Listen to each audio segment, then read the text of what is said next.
On this week's episode, we put on our thinking caps and have a meltdown about what we did to Jake. Welcome to Dark Tower YouTube. My name is Michelle McEwen. I am your host. And here at Dark Tower YouTube, we're taking a deep psychological dive into the magic, the mystery, and the metaphysics of Stephen King's magnum opus, The Dark Tower. Welcome back, friends. This week, we're continuing our coverage of The Wasteland, picking up where I left off, somewhere around chapter 4 or 5, and I don't know how far I'm going to get. I've kind of given up on that. It was a little easier with the gunslinger and drawing of the 3. It's going to get harder as there's more to remember and more to cover.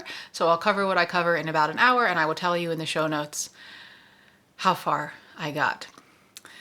One thing I forgot to say last week, I got distracted, and I was talking about the structure of the books and how The Wastelands is just divided into 2 books. And we started with book 1, which is called Jake. That's notable, and I forgot to say it. And so I just want to say it here, and we're going to hear about Jake this week. It's big. Do you feel some kind of weight attached to the name Jake for being the whole first section of the book? What about Jake? What are we going to explore, learn, be curious about, see happening? Any thoughts, ideas, guesses? We were talking about Eddie carving last time, Henry still living in his head, belittling him for this hobby that is not very sissy at all when you kind of stop and think about it. And then having some empathy for Henry, he had a hard time. But ultimately, Eddie remembers always, he's dead, I'm free.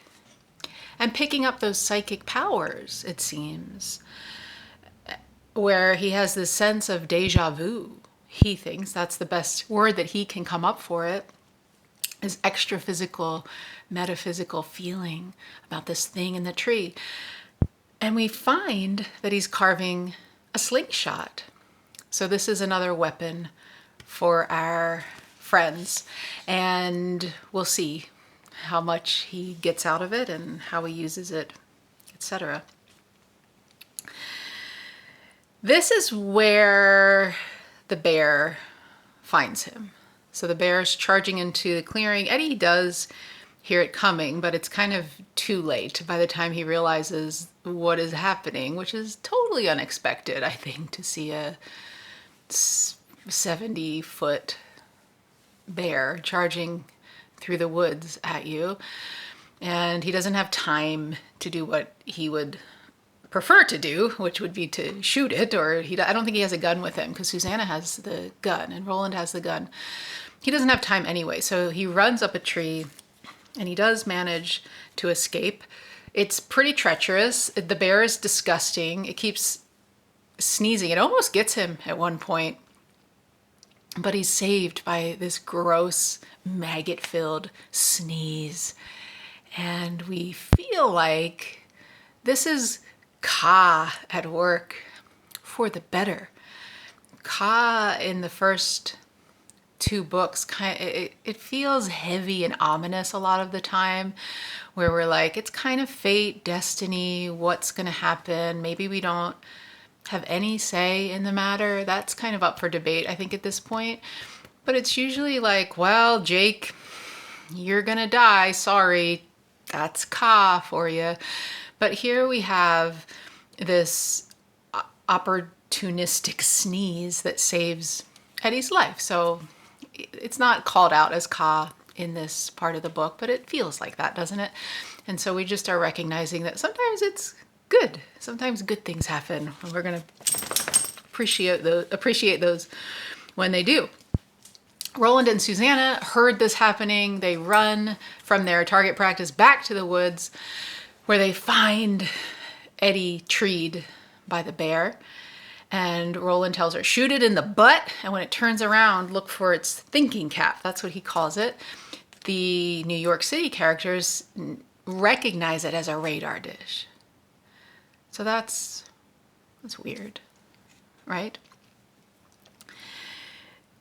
This was not the first time we heard about the thinking cap. When we were introduced to Shardik, and I don't think I mentioned this. I do believe I talked about Richard Adams' novel Shardik and the bear last time, but I don't think I mentioned that he talks about that radar dish that's become a little rusty and making some noise as it turns around on the bear's head.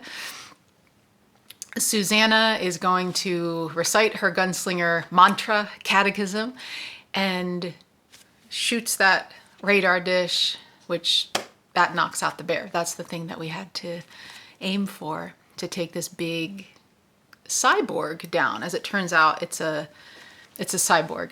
And Roland is amazed. Everybody's amazed because it's not every day that you have this giant bearzilla, as Eddie calls it, coming into your life that turns out to be half robot. But Roland is amazed by it, and we learn that he's been told tales about this bear. He knew about this bear, but he thought it was fake. He thought it was all made up.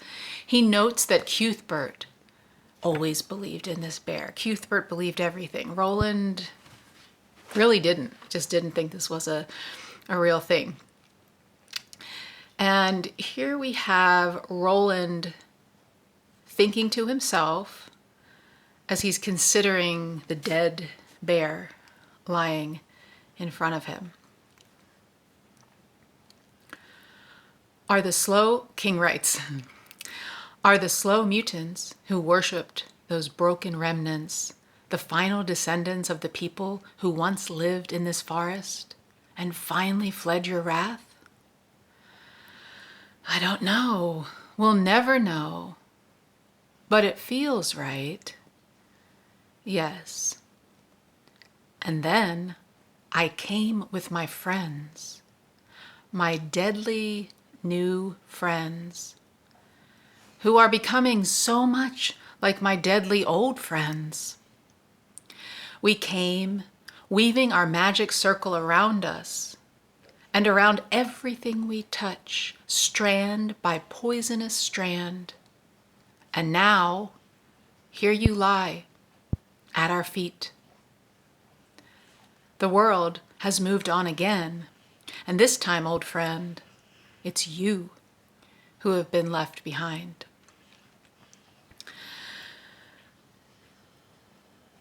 I want to talk about this. First, the idea of the slow mutants that we were introduced to back in The Gunslinger, and Roland's making a connection here. And he doesn't know the answer, but I think the fact that King is presenting it to us makes us think, okay, that makes sense. That those are the great, however many grandchildren of the people that used to live here. The broken remnants, that language kind of harkens back to that heap of broken images that we read in the excerpt from T.S. Eliot to start off the novel. Don't you feel like there's a little bit of a mirroring there, a similar kind of feeling? Now we have his deadly new friends, and we pointed out that this is the Boy Scouts on steroids with killing involved, and these are trained killers. That is what Roland is trying to do, is make these characters expert assassins. So they are deadly. And he's saying they're so much like my other friends. We've heard about Cuthbert a lot.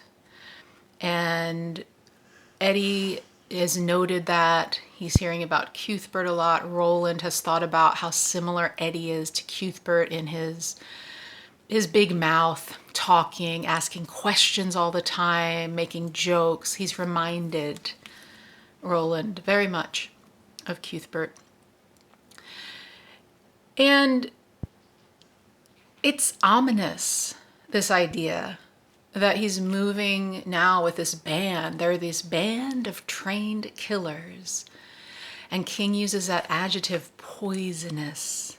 They're killing things in their midst.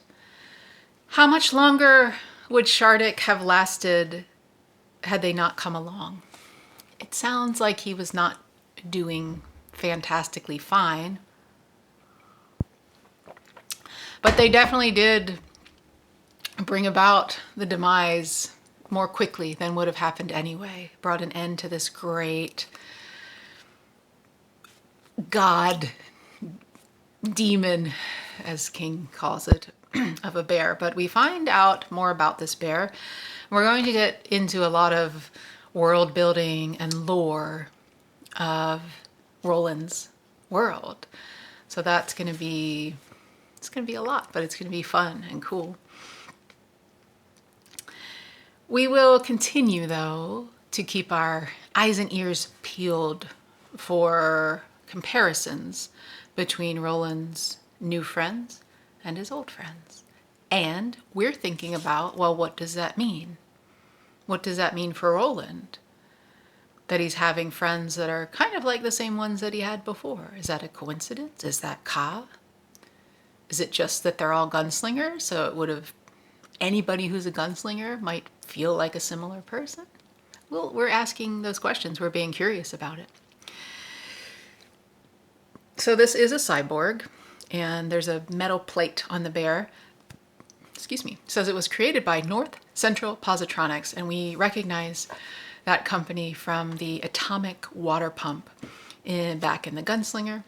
And I think that's, no, we also saw it in on the hand car. This was in the revised Gunslinger. It's North Central Positronics made that hand car and plays the commercials for the potato chips and such. So there it is again, creating giant cyborg bears. Apparently creating them around 17 centuries, I think, is what we're given when King is giving us the exposition about the bear. He says 17 centuries. Roland is like thousands of years, but we know because King told us. Isn't that cool? So we know that Shardik is about 1700 years old. And that's when the great old ones were up to this stuff. That's a long time. I mean, if you think about it, we think about we're in the 21st century, and we think about the birth of Christ, if you're into that kind of thing, as about 2,000 years ago. That's how long ago we're talking. This bear was created and lived in the Great West Woods. That's quite a cyborg. That's quite something that these people built, really. As they're examining the bear, figuring out what it is, who made it, Roland puts his hands up to his head and he starts saying, "There is a boy, there is no boy," and then he faints. So we had that glimpse earlier with Susanna that he's not okay, he's going insane, but he doesn't get a chance to tell her. Here it comes up again, and we know now this is about Jake. And it's driving Roland mad. Susanna and Eddie have been watching Roland, his slow demise into madness, and of course are very concerned because this is not their world, and they would do the best they could without Roland, but they want him to be okay, not just for their sake, but because they love him and they want him to be good. So they're like, "You have to tell us what's going on here." And Roland's like, "Okay, I'm going to tell you everything. We're going to start with the bear. We're going to end with the jawbone," because Roland's kind of like, the jawbone, everything hinges on this. Okay, so we're going to get into some world building fantasy shit. Roland starts by telling us about the Guardians. There were 12 Guardians, which I think we'll learn later. But he was told that there are at least 2 ideas about where they came from. King writes, "This is the story I was told when I was a child," Roland said. "When everything was new, the great old ones, they weren't gods, but people who had almost the knowledge of gods, created 12 guardians to stand watch at the 12 portals which lead in and out of the world. Sometimes I heard that these portals were natural things, like the constellations we see in the sky, or the bottomless crack in the earth we call Dragon's Grave, because of that great burst of steam they gave off every 30 or 40 days. But other people, one I remember in particular, the head cook in my father's castle, a man named Hax, said they were not natural, that they had been created by the great old ones themselves in the days before they hanged themselves with pride like a noose and disappeared from the earth. Hax used to say that the creation of the 12 guardians was the last act of the great old ones, their attempt to atone for the great wrongs they had done to each other and to the earth itself. So the great old ones, that's fascinating. They weren't gods, but people who almost had the knowledge of gods. This smacks a little to me about Greek mythology, although we were calling, there were gods in the Greek traditions, but there were also humans who were almost like gods. It's feeling a little bit like that to me. We have the idea of a portal as a natural thing. And that's crazy to think about, because he's talking about constellations and something that sounds like the geysers at, what do you call it? And Yellowstone. Those are natural things that we are familiar with, but that we have scientific explanations for. Roland is saying the portals to where? Because we're going to see a portal and we're like, where the hell does that go? But that was a natural thing. And to us, that it sounds like magic, because we have, well, I've been to Sedona. Have you all been to Sedona? And if you go to places like that, they will say that vortexes and portals are natural phenomenon where you can tap into other dimensions, other space, place versions of yourself. So there are some on planet Earth who do believe that a portal could be a natural phenomenon. And they claim to have science to back it up. Most mainstream science would disagree that a vortex is actually a thing. So you know what I'm talking about. There's great debate, but the side of science is not on that, whereas science is like, oh yeah, sure, a geyser that rises every couple of days, totally, that's not magic. The constellations, that's not magic. But a portal to another dimension, that's magic and doesn't exist. So just trying to point out, in Roland's world, those things are lumped together, whereas in our world, we would definitely separate those things out. But that's only one explanation. The other one, coming from Hax, which is a name that we remember back from the Gunslinger, that's the man that Roland had put to death. So it's interesting that he brings up that name and talks about good memories with this man. And when he was in the kitchen giving him licks of icing off the spoon, and he's reminiscing about Hax. So I find that a little bit interesting too, where our curiosity about what happened in Gilead, was Hax really a bad guy? Because he sounds like a pretty good guy, and Roland really liked him, and he was really nice to the kids, and he did share these stories with them. So we have curiosity about that because Roland's bringing it up in this way.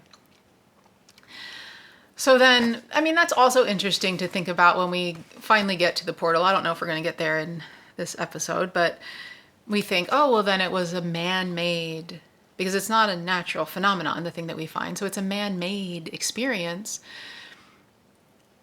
How did scientists, how did the great old ones figure out how to create doors to other worlds?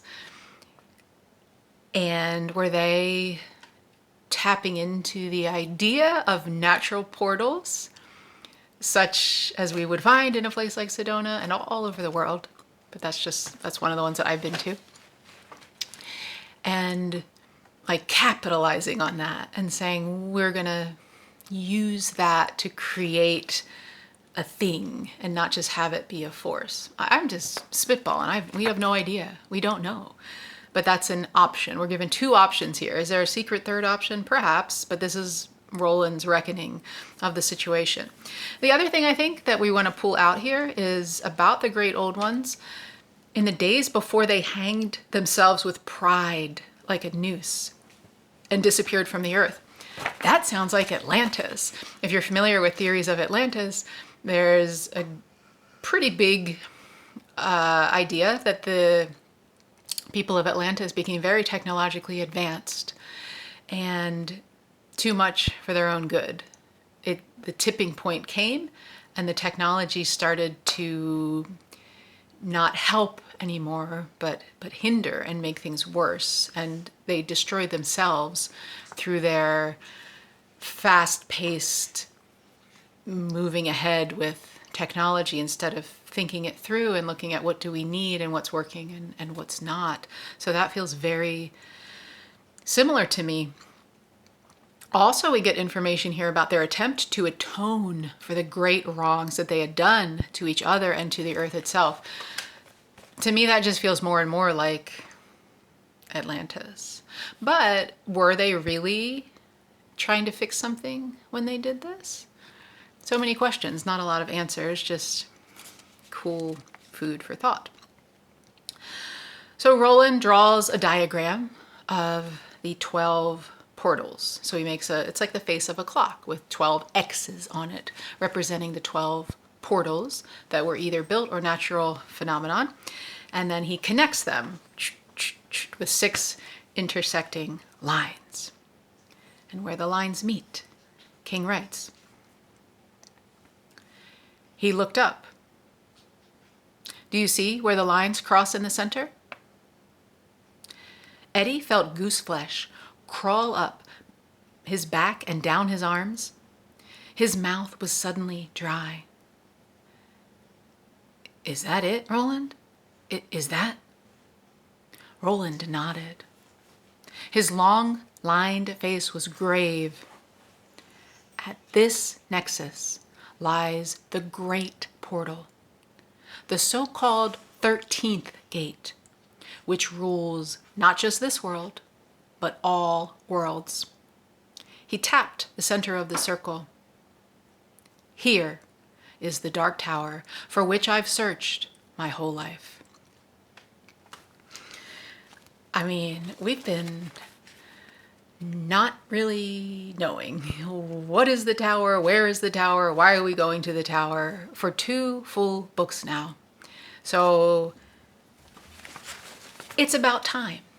I'm happy with the way we are introduced to Roland in The Gunslinger and getting a real sense of who he is and his character and what his challenges may be throughout the series. And we found so far that it is consistent with the idea of the character that was presented to us and showing up in various manifestations. And I'm also quite happy with the drawing of the 3 being introduced to our 2 new characters in the way that we did that. And remembering reading this series for the first time, feeling like, what are we doing, though? I'm interested, but what are we doing? So finally, here we are. And it feels weighty, the way that King writes this. We learned that each portal, each one of those X marks on the face of the clock, has a guardian. King writes, there was the bear, of course, and the fish, the lion, the bat, and the turtle, he was an important one. The gunslinger looked up into the starry sky, his brow creased in deep thought. Then an amazingly sunny smile broke across his features, and he recited, "See the turtle of enormous girth. On his shell he holds the earth. His thought is slow, but always kind. He holds us all within his mind. On his back all vows are made. He sees the truth, but mayn't aid. He loves the land and loves the sea, and even loves a child like me." Roland uttered a small, bemused laugh. Hax taught that to me, singing it as he stirred the frosting for some cake and gave me little nips of the sweet from the edge of his spoon. Amazing what we remember, isn't it? Anyway, as I grew older, I came to believe that the guardians didn't really exist, that they were symbols rather than substance. It seems that I was wrong. Okay, there's quite a few things in here. We don't get every single guardian. We get a couple of them here, the ones that Roland can kind of remember. The turtle is pointed out to us as an important one, and we'll talk about that in a second. But I love how just thinking of the turtle transforms Roland. Remember, he's going insane, and we're having this conversation because things are not looking great. But just thinking about the turtle changes his whole demeanor, and he knows this by heart. He can't even remember the other animals, but he's like, the turtle, that one, that guy. And here's the whole nursery rhyme that Hax taught to me. It is a nursery rhyme too.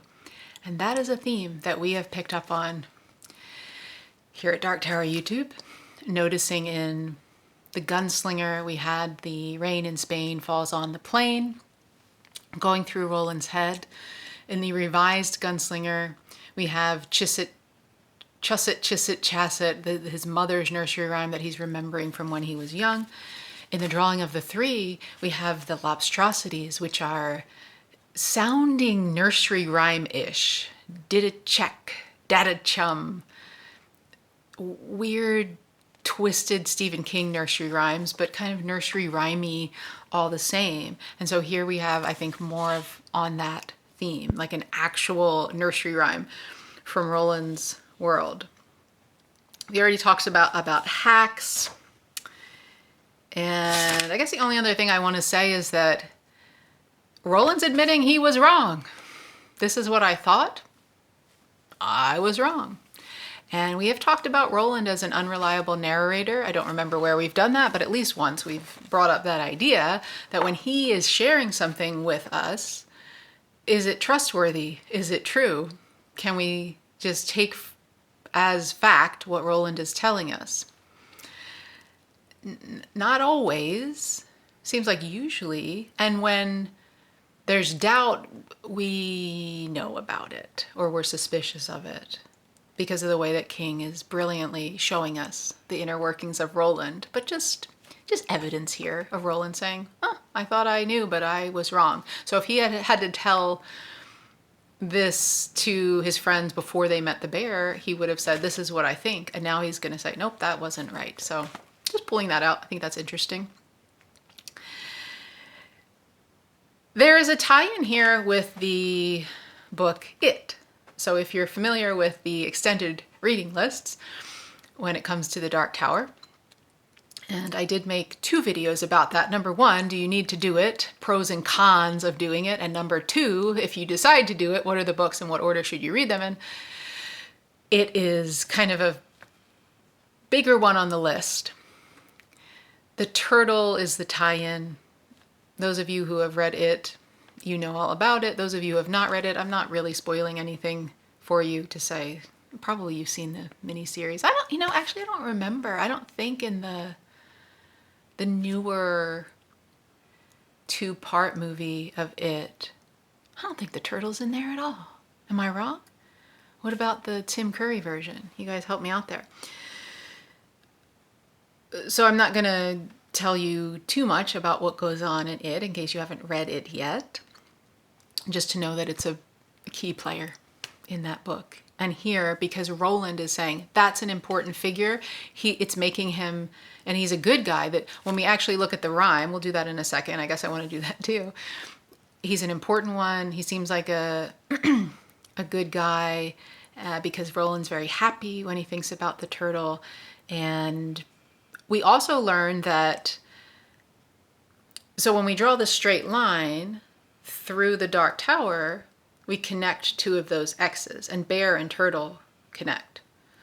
So we're on the path of the bear, way of the turtle, and right in the middle is the Dark Tower. So if we were coming the other way, it would be path of the turtle, way of the bear. So the bear and the turtle are connected. So that's another thing that we're paying attention to. So it's not just like, oh yeah, the turtle was cool. It's like, no, we're in line with the turtle. And if we kept going after the Dark Tower, hey, maybe we will.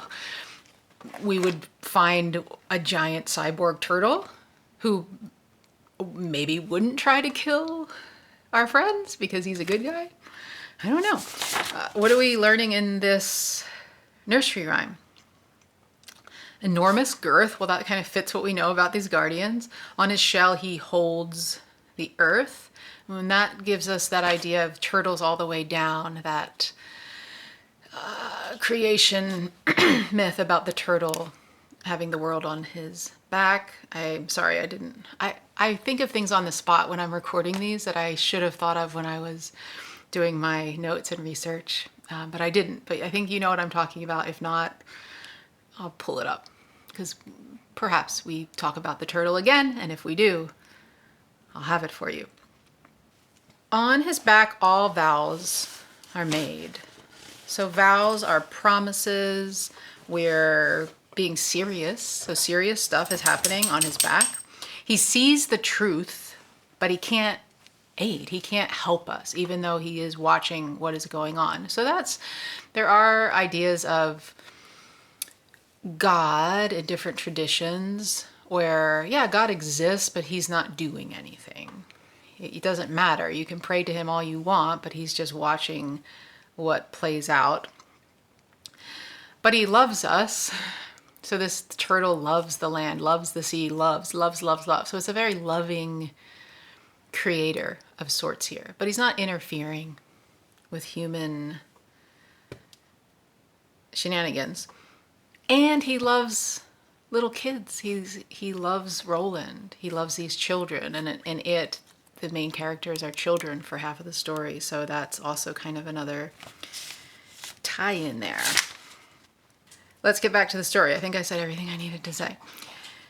Okay, we're going to get to the story of Jake. Roland has to tell his friends what happened with Jake. So just the too long didn't read, and we're going to go through it, but just summing it up. Because Roland killed Jack Mort, who was, as it turns out, Jake's actual physical killer, not the man in black, Jake was never pushed into Roland's world. And so if Jake was never pushed in front of the car by Jack Mort, who was dead because he died in front of the subway train, under the subway train, then he didn't show up at the way station. And when Roland remembers the way station, he found no one. There was no one there. How could Jake be there? Because he didn't die. And he filled his water skins and he went on alone. He went under the mountains alone. So that is what happened now, because Roland killed Jack Mort. Okay? At the same time, and the crux of the rift in the space-time continuum, he also remembers finding Jake at the way station. He remembers that. He remembers going into the cellar, getting the jawbone, using it in the stone circle. And then he replaced it with Walter's jawbone. We think it was Walter who was dead at the end of the palaver. Roland has a memory of talking about Jake to Eddie as well. And he's trying to see if Eddie remembers this, because Roland has a very clear memory about it and about ranting and raving about Jake. King writes, "Nothing comes to you?" Roland asked. "Nothing at all? Was there something?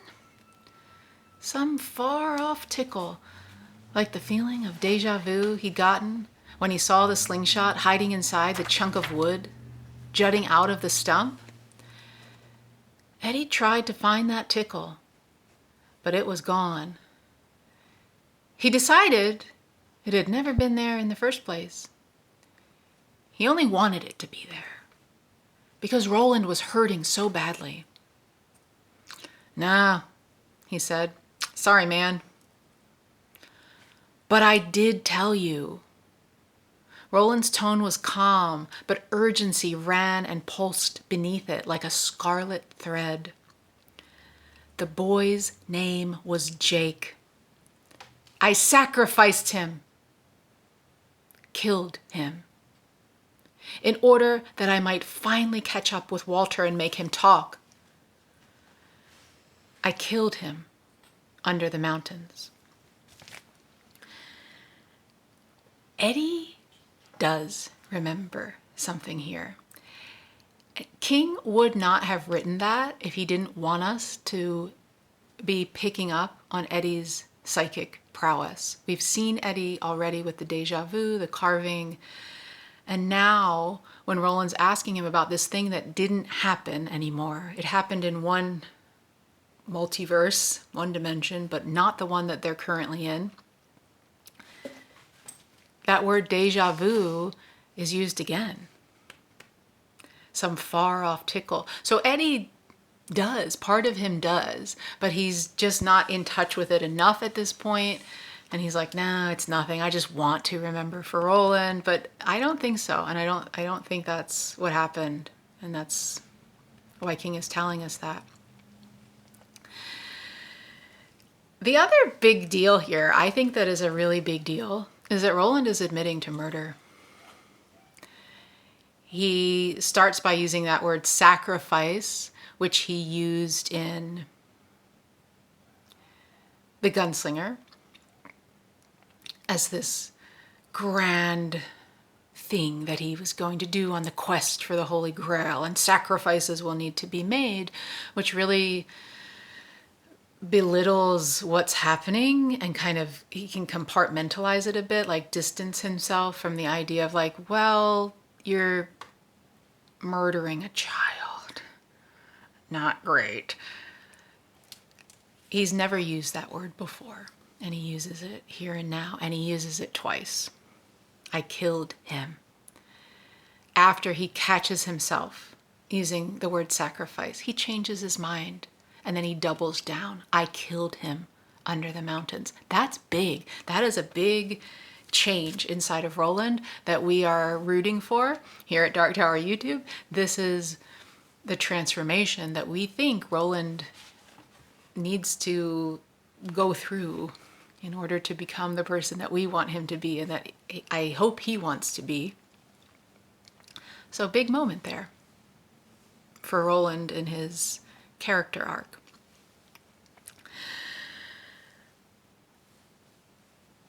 We next have Roland recounting. So he tells, I just did that very briefly because it's a lot.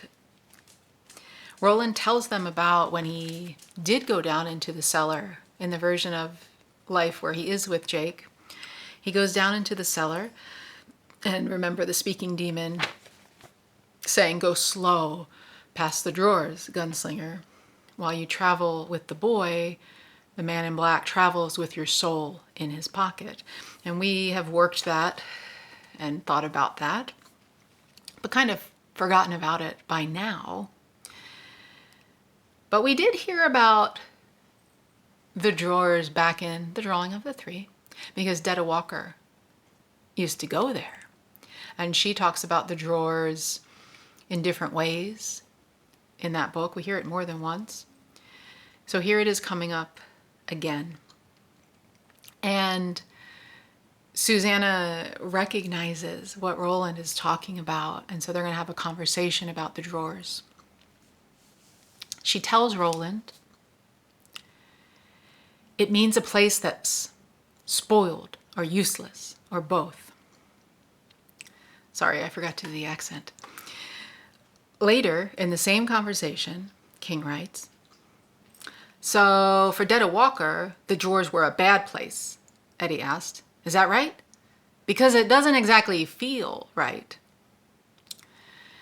Bad and good at the same time. They were powerful places.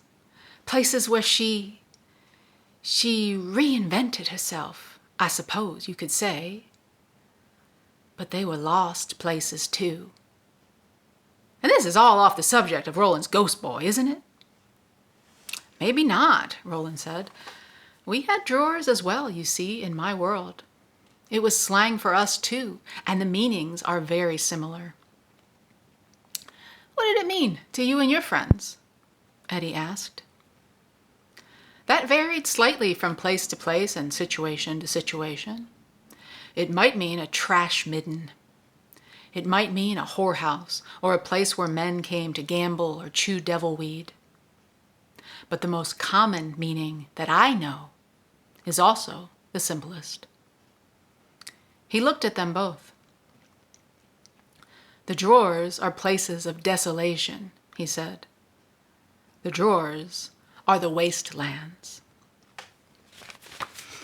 So we get the titular, eponymous wastelands there in that excerpt, which is cool. And I'm reminded here of that excerpt from the beginning of The Wastelands from Hand in Glove, in that kind of nonchalant, idle, it's called the waste. Is it really? Yes, it is. Simple meaning. The drawers are places of desolation. The drawers are the wastelands. So we're just giving it there. Very matter of fact. So we'll be looking for some bad places. It sounds like so far our setting has been beautiful. And sure, we have a random cyborg bear coming to try and kill everybody, but it's been 2 months. I think that's the only notable bad thing that has happened. And we have water, and we have game, and we have safety, and we have shelter in these woods. And that's different from how we were set up with the heap of broken images. No shelter except that red rock, no crickets, no water. We're not there yet. But I think we're getting a little taste here, talking about the drawers, coming back to that idea. Okay, 45 minutes. Okay, we're doing good. By the way, the speaking demon, while you travel with the boy, well, Roland didn't travel with the boy now in the latest version of events, so what does that change? What does that mean? Where is his soul if it's not in the man in black's pocket? Did he get it back? Did it ever leave? Was it maybe a good thing that he had to kind of, I'm thinking about like wearing your heart on your sleeve, having your soul travel with the man in black. I guess it's not exactly the same, but that's such a vague, ominous fantasy-ish, speculative thing to say, and there's so many interpretations for it. I never stop thinking about it. And now we have to think about it again, because we're reframing what happened there for the speaking demon to say that in the first place. What else? Well, we are learning about the wastelands in making comparisons to the drawers. So Susanna's talking about it's not all bad. It's bad and good at the same time, somehow. Lost places. Could that be bad and good at the same time? It sounds pretty bad to me. Powerful places of reinvention. So that could be really good, especially for somebody like Roland, for all of our characters to gain power and to reinvent themselves. We've seen Eddie moved from a junkie who was probably going to be dead in a few weeks to a gunslinger. And we've seen Susanna's huge transformation and merging of these two halves, her shadow half and her bright half, into a whole person, and having a new name given to her. That's a powerful reinvention. So we're looking at you, Roland.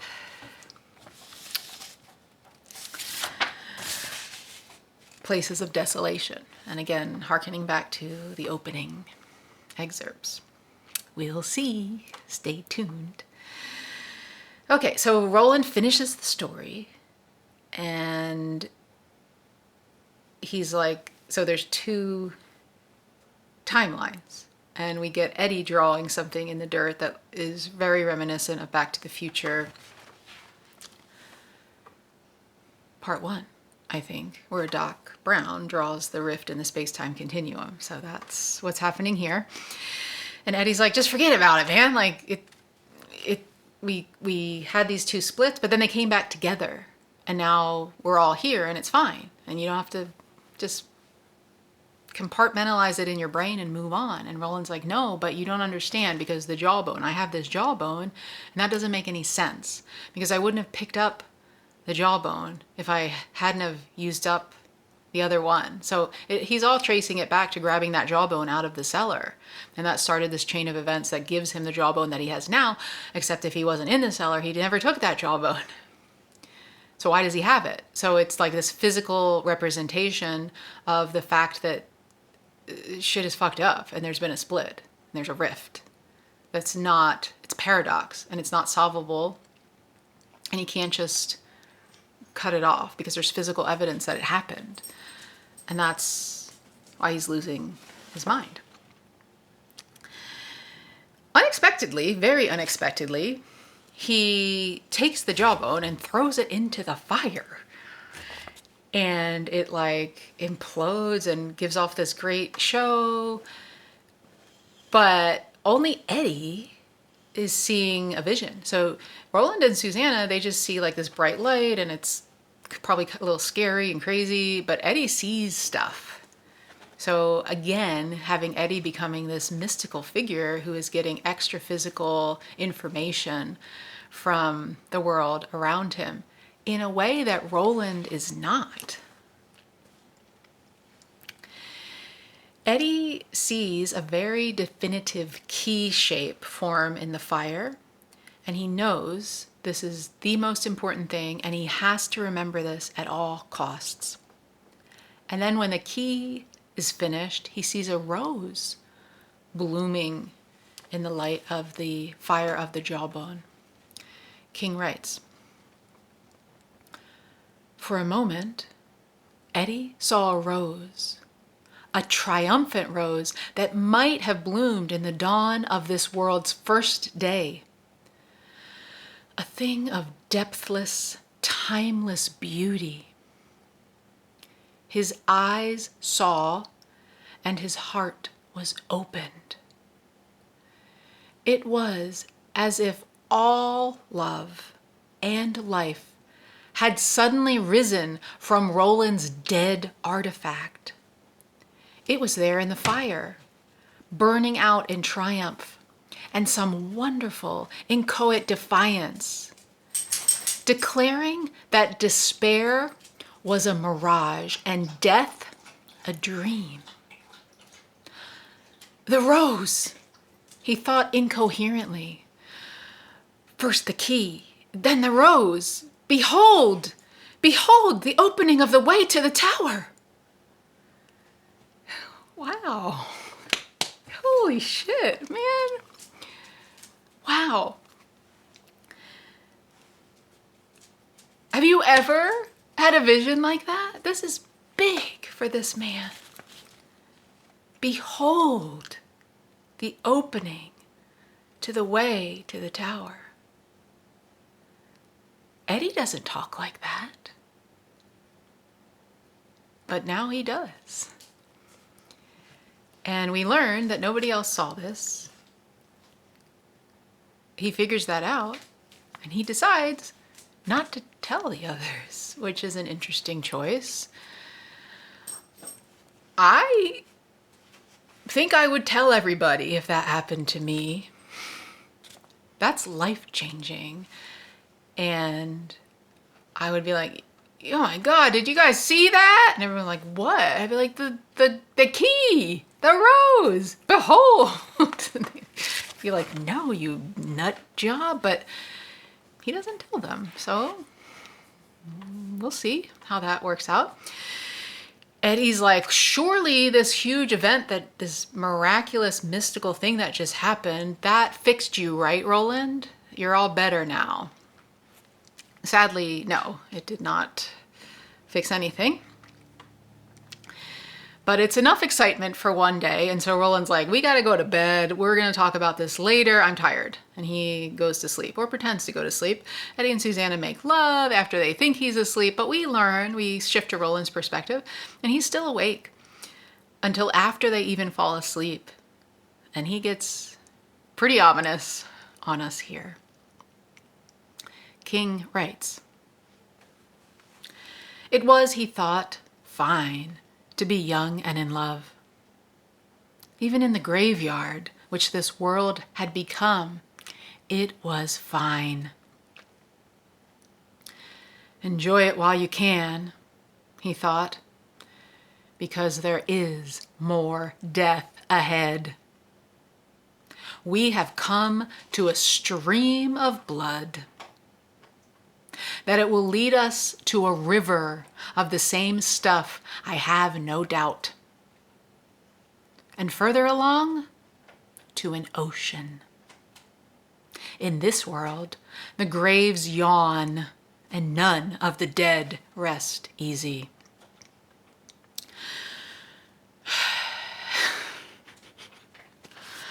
Okay, all right. That's dark and feels kind of heavy, Roland. Enjoy it while you can, lovebirds. All right. This is where our sense of conflict is coming from, though, because the characters are all getting along pretty well. They seem to be pretty palsy-walsy, so no real conflict there. The conflict is coming from this sense of dread and foreboding that King is creating in the reader through Roland's thoughts. And it's there in like Roland thinking about like, man, this is bad and we're headed towards bad things. Also the breaking of his mind. So this is all mental strife, extra physical, psychological strife, if you will, is the conflict so far in the book. And we did just have Roland telling us this. He said, these are my deadly new friends and we're weaving our poisonous circle. And so he's just kind of telling us again, and there's going to be blood and there's going to be killing. And it's going to be an ocean of blood, in fact. So not just a little couple of drops. That's what we're going towards. That's what we're going towards the Dark Tower, an ocean of blood. Got it. Roland sleeps and dreams of Jake, we're told. But we're not given any information about that. Eddie is also dreaming, and we are given information about his dream. Eddie's walking down 2nd Avenue with a book in his hands. King writes. He looked down at the book and was utterly unsurprised to find it was You Can't Go Home Again by Thomas Wolfe. Stamped into the dark red cover were 3 shapes: key, rose, and a door. He stopped for a moment, flipped the book open, and read the first line. The man in black fled across the desert, Wolfe had written, and the gunslinger followed. Ooh, we're getting super metaphysical here, and just meta in general, with Eddie reading the opening lines of The Gunslinger in his dream. And reading it in a Thomas Wolfe book, and you'll remember way back in the beginning of The Gunslinger, the excerpt that King chose for the revised edition was by Thomas Wolfe. So some Thomas Wolfe chords echoing through here. Key, rose, door. You Can't Go Home Again by Thomas Wolfe.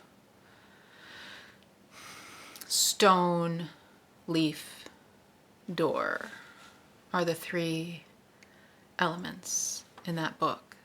So we're riffing on that here with our vision from the fire, weaving that into this meta idea of stories and books and storytelling.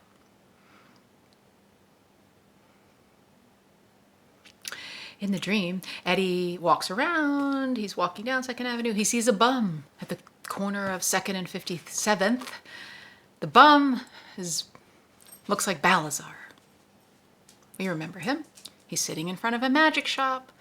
There's a tower of cards made of tarot cards in the window. We remember that from Eddie's past, the drawing of a 3.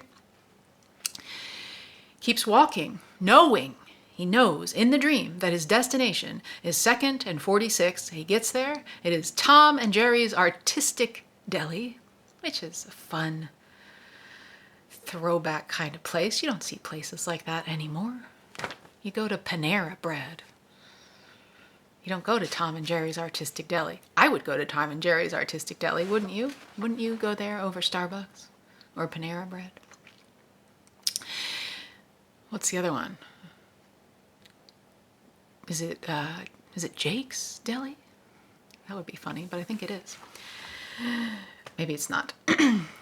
He knows that the door's going to be locked, so he's knowing these things in his dream. But he passes dead Jack Andolini, who tells him, "Dada chum, dada chi, not to worry, you've got the key." And Eddie realizes that he does have the key, and it's the one he saw in the fire. Surprise, surprise. The key fits perfectly into the keyhole, and Eddie steps inside. As he does, the door closes and falls over, leaving nothing behind it. So dream doorway, kind of similar to the ones that we saw on the beach-ish. King writes, "There was nothing behind it, nothing at all." He turned back to survey his new surroundings, and what he saw filled him with terror at first. The field was a deep scarlet, as if some titanic battle had been fought here, and the ground had been drenched with so much blood that it could not all be absorbed. Then he realized that it was not blood he was looking at, but roses. That feeling of mingled joy and triumph surged through him again, swelling his heart until he felt it might burst within him. He raised his clenched fists high over his head in a gesture of victory and then froze that way. The field stretched on for miles, climbing a gentle slope of land, and standing at the horizon was the dark tower. It was a pillar of dumb stone, rising so high into the sky that he could barely discern its tip. Its base, surrounded by red, shouting roses, was formidable, titanic with weight and size. Yet the tower became oddly graceful as it rose and tapered. The stone of which it had been made was not black as he had imagined it would be, but soot-colored. Narrow, slitted windows marched about it in a rising spiral. Below the windows ran an almost endless flight of stone stairs, circling up and up. The tower was a dark gray exclamation point planted in the earth and rising above the field of blood-red roses. The sky arched above it was blue, but filled with puffy white clouds like sailing ships. They floated above and around the top of the dark tower in an endless stream. "How gorgeous it is," Eddie marveled. "How gorgeous and strange." But his feeling of joy and triumph had departed. He was left with a sense of deep malaise and impending doom. He looked about him and realized with sudden horror that he was standing in the shadow of the tower. No, not just standing in it, buried alive in it. He cried out, but his cry was lost in the golden blast of some tremendous horn. It came from the top of the tower and seemed to fill the world.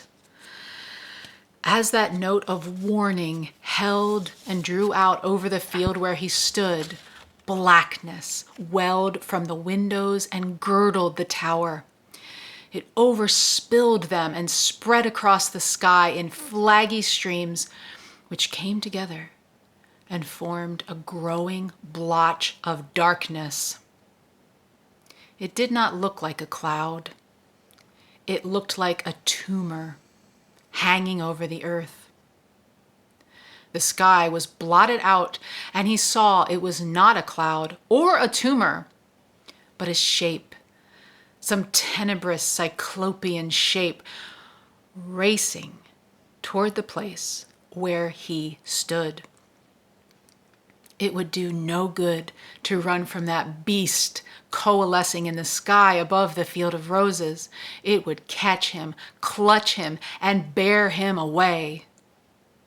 Into the dark tower it would bear him, and the world of light would see him no more.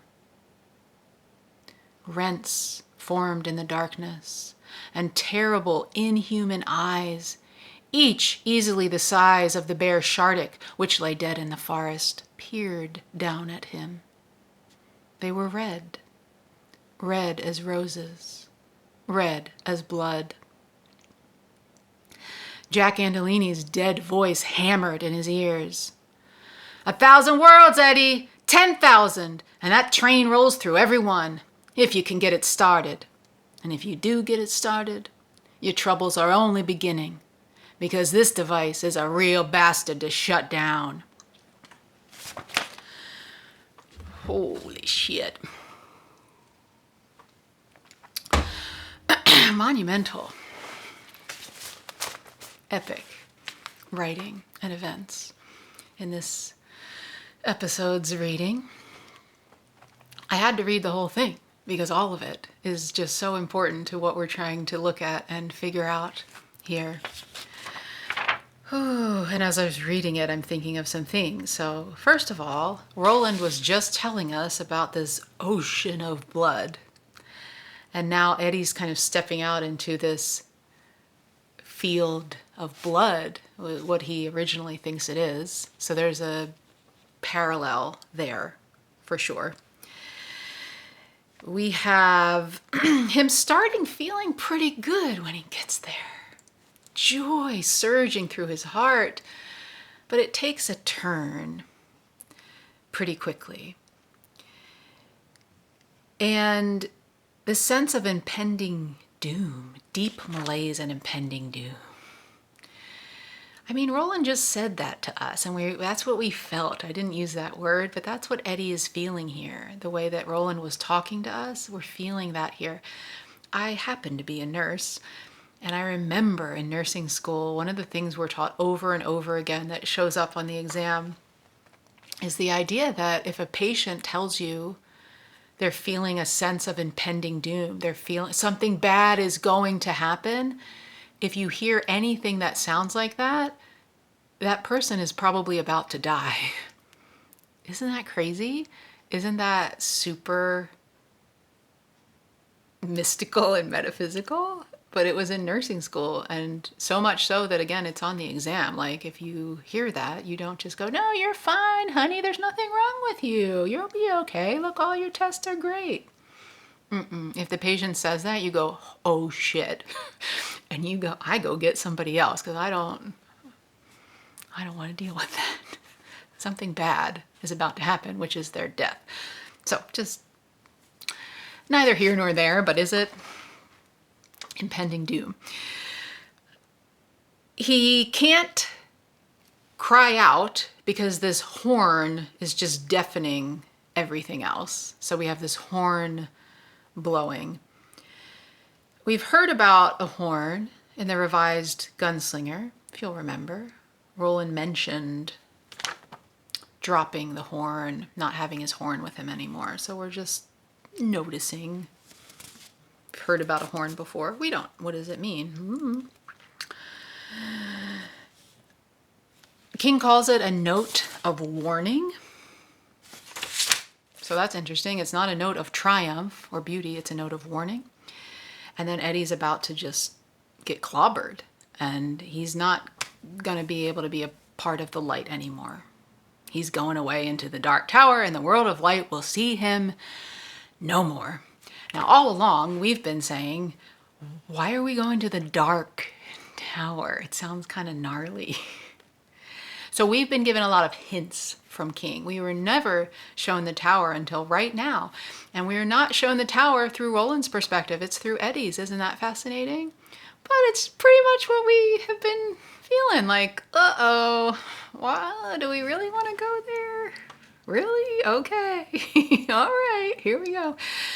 Also, we have the eyes, these red eyes opening up, looking at Eddie. This, to me, feels like a very clear parallel between the Lord of the Rings and the Dark Tower. And remember when we talked about the intro to Dark Tower YouTube, Stephen King's inspiration to write the series was based upon his love of the Lord of the Rings trilogy. He wanted to write his own version of that. And there's parallels all along, if you're kind of looking for them. I'm not a huge Lord of the Rings expert, so we haven't really been doing that, but this jumped out to me because I told you I watched the movies, and that eye kind of opening up and can see where our characters are. Eddie's having a very similar moment here. Blood red. And then Jack Andolini mentions the train. It's a real bastard to shut down if you can get it going. So this is the first we're hearing of a train. And what does it mean? I don't know. Okay. Let's end there because we're at 1 hour and 10 minutes and I still have a lot to talk about. So that's enough for today. I think that's a good place to end. Monumental, momentous thing that just happened. We're going to sit with that. We're going to come back and we're going to dive back into the wastelands and just rip it apart, looking for answers and the meaning of life, the universe, and everything. Thank you so much for joining me. Thanks for sticking around. Thanks for your comments. Thanks for your likes and subscriptions. I love you guys. Tell me what's going on. Tell me what's up in Dark Tower people world. Until we meet again, may you have long days and pleasant nights.